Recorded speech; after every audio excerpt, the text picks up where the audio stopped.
بسم اللہ الرحمن الرحیم۔ سورہ قصص میں اللہ رب العزت نے حضرت موسیٰ علیہ السلام کے واقعے کو تفصیل کے ساتھ بیان فرمایا۔ ابتدا میں اللہ رب العزت نے ارشاد فرمایا، نتلو علیک من نبأ موسیٰ وفرعون بالحق لقوم یؤمنون، کہ اے نبی صلی اللہ علیہ وسلم، ہم آپ کے سامنے حضرت موسیٰ علیہ السلام اور فرعون کے واقعے کو ٹھیک ٹھیک بیان کر رہے ہیں مسلمان قوم کے واسطے، تاکہ وہ اس واقعے سے عبرت حاصل کرے۔ فرعون اپنے آپ کو سب سے بڑا بادشاہ کہتا تھا، رب کہا کرتا تھا۔ اللہ نے بیان فرمایا، ان فرعون علا فی الارض، زمین میں وہ بہت متکبر ہو گیا تھا، سرکش ہو گیا تھا، اور اس کو کچھ کاہنوں نے بتلایا تھا کہ بنی اسرائیل کے اندر کوئی ایسا بچہ پیدا ہونے والا ہے جو تمہاری بادشاہت کے خاتمے کا سبب بنے گا۔ تو بنی اسرائیل میں اس نے اعلان کر دیا کہ کسی بھی بچے کی جب پیدائش ہو تو اس کو ذبح کر دیا جائے۔ بچیوں کی پیدائش ہوتی تو بچیوں کو زندہ رکھتا اور بچوں کو ذبح کر دیتا۔ اسی درمیان حضرت موسیٰ علیہ السلام کی ولادت کا وقت آیا تو اللہ رب العزت نے حضرت موسیٰ علیہ السلام کی والدہ کی طرف وحی کی۔ یہاں وحی کا لفظ اللہ نے استعمال فرمایا، ان کے دل کے اندر خیال ڈالا کہ جب ان کی ولادت ہو جائے تو ان کو دودھ پلاتی رہو، اور جب ڈر محسوس ہو اور خوف محسوس ہو کہ فرعون کے کارندے تمہارے پاس آ جائیں گے تو ایک صندوق میں، ایک بکسے میں بند کر کے انہیں دریا کے حوالے کر دو۔ اللہ رب العزت کا حکم آیا تو حضرت موسیٰ علیہ السلام کی والدہ نے ایک صندوق کے اندر حضرت موسیٰ علیہ السلام کو بند کیا اور اس کو دریا کے اندر ڈال دیا، اور حضرت موسیٰ کی بہن سے کہا کہ دریا کے کنارے کنارے تم بھی چلتے رہو اور دیکھتے رہو کہ یہ صندوق کہاں جا رہا ہے۔ فرعون نے جس سے بچنے کی خاطر بچوں کو قتل کرنا شروع کیا تھا، وہ بچہ پیدا ہو چکا ہے، اور فرعون کے محل میں پہنچنے کا اللہ رب العزت نے انتظام فرمایا کہ وہ دریائے نیل فرعون کے محل کے نیچے سے بہتا تھا۔ وہ صندوق بہتے ہوئے دریا کے اندر فرعون کے محل کے پاس پہنچا تو وہاں کے کارندوں نے اس کو اٹھایا اور کھولا تو دیکھا اس میں ایک خوبصورت سا بچہ ہے۔ فرعون کی اہلیہ حضرت آسیہ، جنہوں نے بعد میں چل کر ایمان قبول کیا، انہوں نے جب بچے کو دیکھا، اللہ رب العزت نے حضرت موسیٰ کی محبت کو ان کے دل کے اندر ڈال دیا۔ انہوں نے اس بچے کو اپنے پاس رکھنا چاہا۔ فرعون نے بچے کو قتل کرنا چاہا، لیکن بیوی کی بات کو مان کر اس نے قتل نہیں کیا، اور اس طرح حضرت موسیٰ علیہ السلام فرعون کے محل میں رہنے لگے۔ اور جب دودھ پلانے کا موقع آیا تو بہت سی عورتوں نے حضرت موسیٰ علیہ السلام کو دودھ پلانے کی کوشش کی، لیکن کسی عورت کا دودھ حضرت موسیٰ علیہ السلام نے نہ پیا۔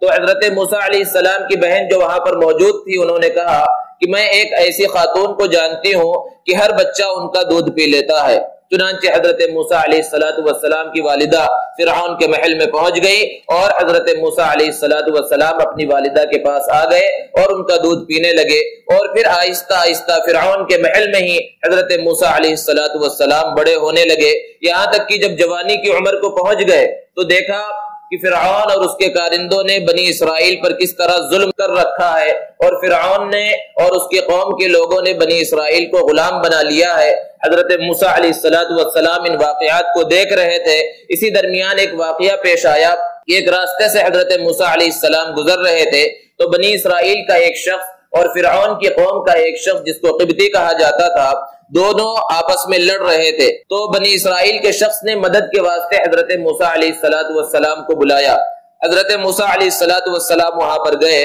اور قبطی کو ایک گھونسا مارا۔ گھونسا مارنے کا مقصد کبھی بھی کسی کو قتل کرنا نہیں ہوتا، کسی کو جان سے مارنا نہیں ہوتا، لیکن اس کی موت کا وقت آ چکا تھا۔ اس ایک گھونسے سے اس کا کام تمام ہو گیا، اور پھر حضرت موسیٰ علیہ السلام نے جب اس منظر کو دیکھا تو انہوں نے افسوس کا اظہار کیا اور کہا، ھذا من عمل الشیطان، کہ یہ تو شیطان کا کام ہے، انہ عدو مضل مبین۔ پھر اس کے بعد چونکہ معلوم نہیں ہوا کہ قاتل کون ہے، اس لیے معاملہ دب گیا۔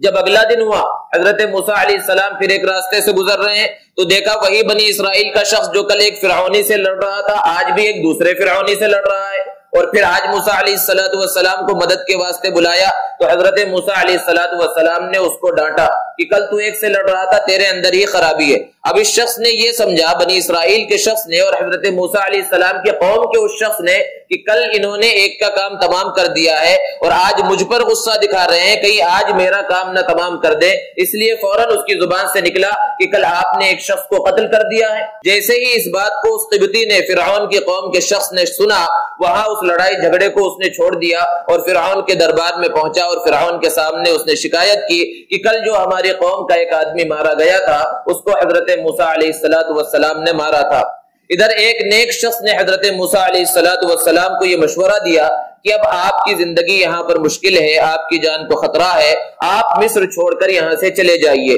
چنانچہ حضرت موسیٰ علیہ السلام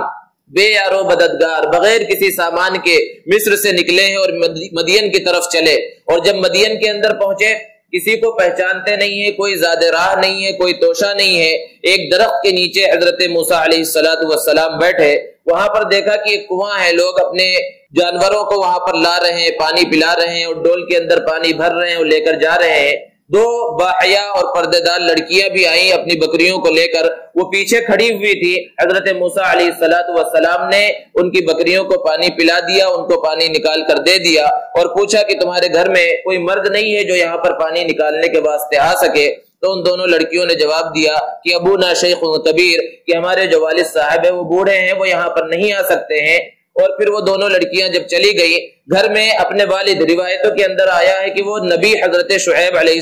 السلام تھے، ان سے حضرت موسیٰ علیہ السلام کی ایمانداری کی تعریف کی کہ ایک شخص ہے، اگر ہم اس کو اپنے پاس خادم رکھ لیں تو بہت ہمارے کام آئے گا۔ چنانچہ ایک لڑکی واپس آئی اور حضرت موسیٰ علیہ السلام کو بلایا کہ ہمارے والد صاحب بلا رہے ہیں، اور اس طرح حضرت موسیٰ علیہ السلام حضرت شعیب علیہ السلام کے پاس پہنچے، اور لمبا تفصیلی واقعہ ہے، اس شرط کے ساتھ ایک لڑکی سے حضرت موسیٰ علیہ السلام کا نکاح ہو گیا کہ 10 سال تک وہاں پر وہ خدمت کریں گے، بکریوں کو چرائیں گے۔ 8 سال کی مدت طے ہوئی اور یہ کہا گیا کہ اگر آپ 10 سال پورا کر لیں تو یہ آپ کی جانب سے احسان ہوگا۔ حضرت موسیٰ علیہ السلام وہاں پر رہے، اور جب 10 سال پورے ہو گئے تو اپنی اہلیہ کو لے کر مصر کی جانب روانہ ہوئے کہ چل کر دیکھیں فرعون کا اب کیا حال ہے۔ جب راستے میں جا رہے ہیں، رات ہو گئی ہے اور سخت سردی کا موسم ہے، اور کہیں پر انہیں آگ کی روشنی نظر آئی تو انہوں نے اپنی اہلیہ سے کہا کہ میں جا کر آگ لاتا ہوں تاکہ اس سے ہم گرمی حاصل کریں۔ آگ لینے کے واسطے اس مقام پر پہنچے، اور یہ وہ مقام تھا جہاں پر اللہ رب العزت نے حضرت موسیٰ علیہ السلام کو نبوت عطا فرمائی کہ گئے تھے آگ لینے اور پیمبری مل گئی۔ حضرت موسیٰ علیہ السلام کو اللہ رب العزت نے مخاطب کیا اور کہا کہ انی انا اللہ رب العالمین، کہ میں اللہ ہوں جو سارے جہان کا رب ہوں، اور وہیں پر معجزات بھی عطا فرمائے اور حکم بھی دیا کہ فرعون بہت سرکش اور متکبر ہو گیا ہے، تم جاؤ اور اس کو میری طرف بلاؤ، اس کو بتلاؤ کہ وہ رب نہیں ہے، رب وہ ہے جس نے سارے جہان کو پیدا کیا ہے۔ بہرحال حضرت موسیٰ علیہ السلام نے اللہ رب العزت سے ایک درخواست اور کی کہ میرے بھائی حضرت ہارون کو بھی ساتھ میں نبی بنا لیا جائے، تو اس درخواست کو قبول کیا گیا اور پھر دونوں کو حکم دیا گیا کہ وہ فرعون کے دربار میں پہنچے، اور فرعون کے دربار میں پہنچے ہیں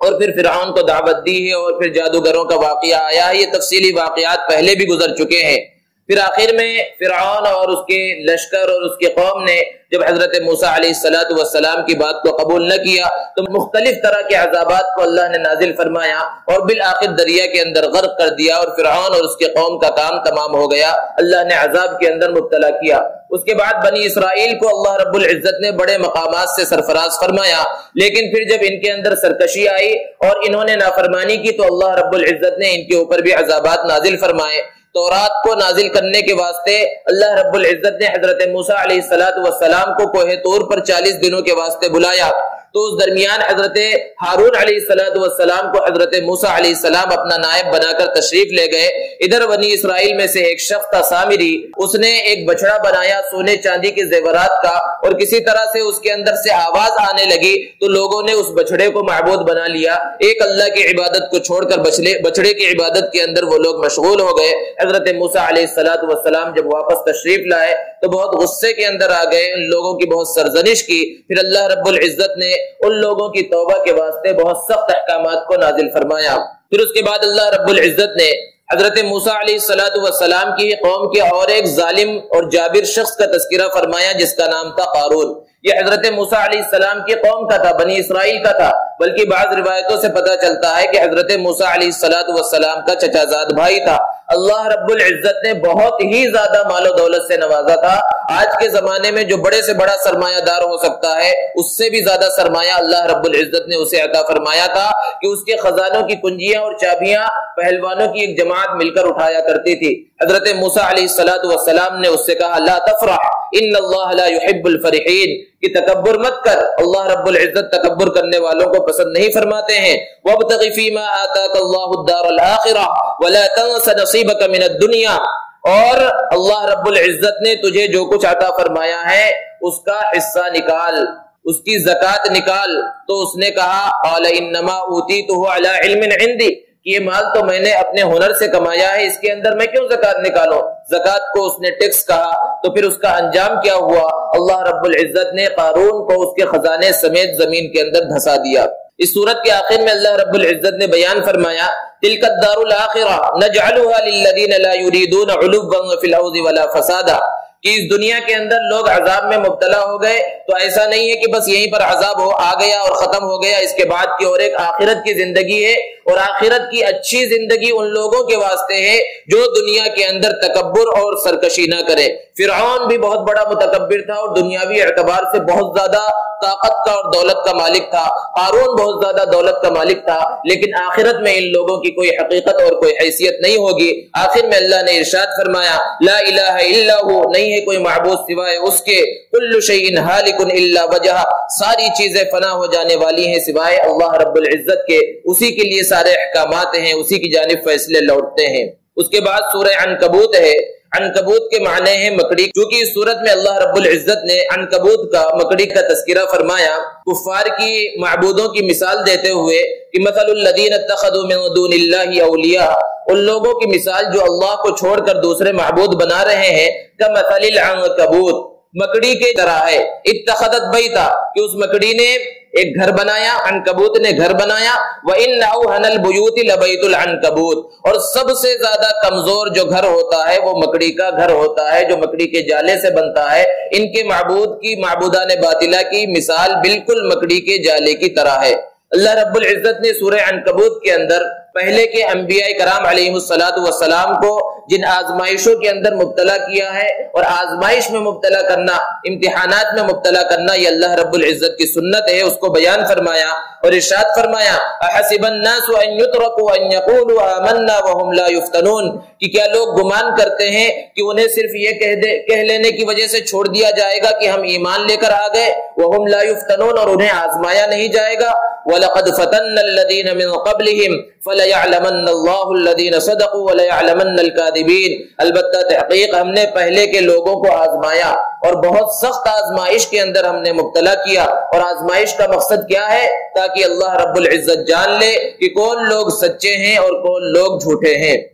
اس کے بعد اللہ رب العزت نے بیان فرمایا نماز کے بارے میں کہ اقیم الصلاۃ، نماز کو قائم کرو، ان الصلاۃ تنہی عن الفحشاء والمنکر، بے شک نماز بری باتوں سے اور بے حیائی کے کاموں سے روک دیتی ہے۔ اور یہ یقینی بات ہے، بالکل سچ بات ہے کہ اگر انسان نماز کو اس کے آداب کی، مستحبات کی، سنن کی رعایت کر کے پڑھے تو انسان کی زندگی گناہوں سے بچ جائے گی، وہ آہستہ آہستہ گناہوں کی زندگی کو چھوڑ دے گا، یہ نماز اس کو گناہوں والی زندگی سے روک دے گی۔ اگر ہم آج دیکھیں لوگوں کو کہ وہ نماز بھی پڑھ رہے ہیں اور نمازوں کے پابند ہیں اور گناہوں کے اندر بھی مبتلا ہے، نماز کی وجہ سے ان کی گناہوں والی زندگی پر کوئی اثر نہیں پڑ رہا ہے، تو اس کا صاف مطلب ہے کہ نماز کے اندر کمی ہے، اور جس طرح کی نماز ہونی چاہیے اس طرح کی نماز نہیں ہو رہی ہے۔ اللہ رب العزت سے دعا ہے کہ اللہ تبارک و تعالی ہم سب کو صحیح انداز میں نماز ادا کرنے کی اور اس طرح نماز ادا کرنے کی کہ یہ نماز ہمیں سارے گناہوں سے بچا کر صحیح انداز میں